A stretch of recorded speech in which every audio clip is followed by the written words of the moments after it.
Have you ever found yourself in a situation where your Android device is running slowly or acting glitchy? Sometimes, the best solution to fix these issues is to factory reset your Android device.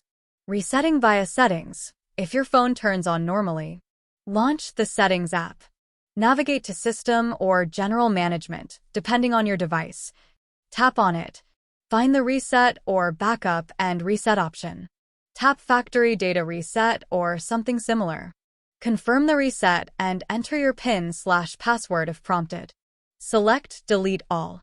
Your device will erase data and restart fresh.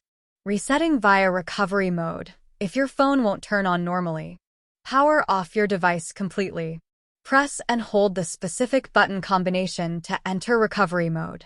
Usually, the power plus volume down keys work, but check your device manufacturer for exact instructions. Use the volume buttons to navigate and the power button to select. Look for options like Wipe Data/Factory Reset or Factory Reset. Confirm the wipe and follow on-screen instructions. Your device will restart and be reset entirely. If your device is stolen or you cannot remember the password/PIN of your Android device, don't worry.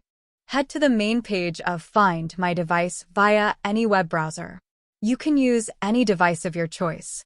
Select your device. Select the Factory Reset Device option to proceed. Hit Next. Log in using the Google account that is currently active on your Android device. Now, Find My Device will show all the important details of your device. Tap on Reset. You are all set. Thank you for watching. Please like, share, and subscribe our channel.